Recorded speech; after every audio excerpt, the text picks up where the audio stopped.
everyone. So first, like as a little context, NGA stands for Next Great Adventure. So the purpose of this speech is for me to tell you what my next great adventure will be. But first, I want to tell you a little story about myself. So in 2020, my life got smaller. I lost many friends, I had to stay home for a long time, and my learning experience became empty and repetitive, which slowly faded my passion for learning and for school. So this 2020 period, the pandemic, ended up becoming the hardest period of my life, and it shaped how I learned and acted in the years that followed. So I've always loved sports, challenges, learning new things, but during the pandemic, I lived the same routine over and over, waking up, attending school, completing my goals, watching Netflix, and then repeat. Every day felt exactly the same. From the outside, everything looked normal. But in reality, this routine slowly wore me down and drained my motivation. Even when we returned to in-person school and different areas of my life began to improve, I was surviving school, not enjoying it. And on top of all of this, what scared me the most was realizing that I was growing up and I had never thought about what I wanted to do with my life. I only cared about having fun and I had no idea who I wanted to become. But then, in 2023, I was asked, what will your next great adventure be? And this question changed everything. I started exploring what I would pursue after graduating. So at first, medicine caught my attention for the wrong reasons, specifically because of the money, the prestige, and the fact that it had nothing to do with math.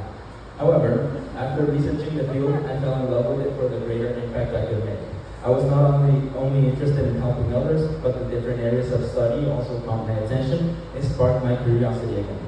Therefore, from the end of 2023 to August 2025, I began seeking apprenticeships to explore this field.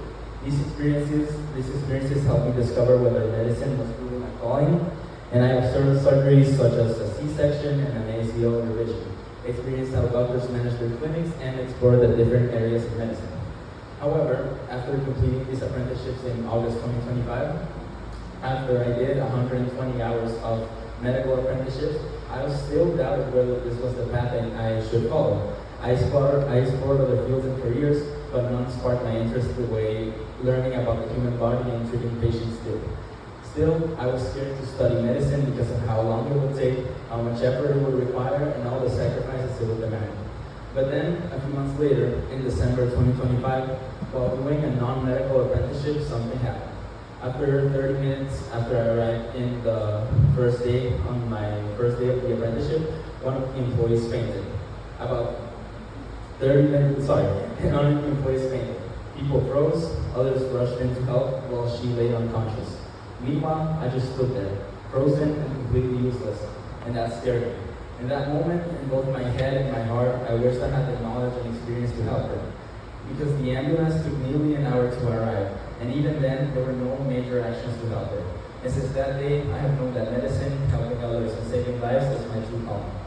Thousands of people in our country experience similar situations, and they can do nothing but wait for someone to show up while their condition gets worse. But now imagine a world where there was one more present with the right expertise, ready to help whenever possible. What of getting the right education, training, and knowledge to allow me to change this?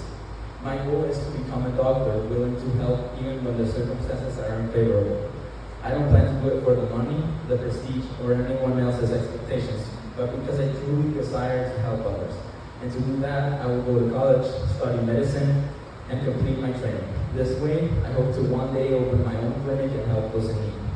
I know I can do this because my self-directing skills and perseverance shape how I face new challenges. For example, over the last year, I've managed my time among my schoolwork responsibilities, my hobbies, and coordinating various church activities and retreats. It hasn't been easy, but my perseverance has allowed me to complete all my goals and build meaningful connections. However, you might be wondering, how will I handle this journey if it's so long, full of responsibilities, and different from my life until now? And to do that, I'll need your help, your advice, your motivation, and above all, your faith in me. The academic responsibilities and challenges I'm about to take on will not be easy to overcome. So could you share your advice, show your support, and guide me as I work to improve my skills for this career? Your companionship, motivation, and guidance will become a strong pillar that will help me stay grounded throughout this journey. In return, I will complete my medical career, pursue a specific specialty, and never forget where I came from or who helped me along this journey. This way, I can give back to everyone whenever they need it. whether they need medical attention or simply some advice. I also promise to mentor anyone who feels stuck or is challenged by situations like the ones I faced. Because choosing a next great adventure isn't easy, especially when it comes with big sacrifices and responsibilities. But all the testimonies I've heard have motivated me to move forward and work hard for what I love. And finally, I'd like to make one last promise. No matter how difficult my path becomes, I will never give up, and I will put into practice the character traits and values that have shaped who I am today, and that way, the next time someone falls, I won't be the one standing still. Thank you.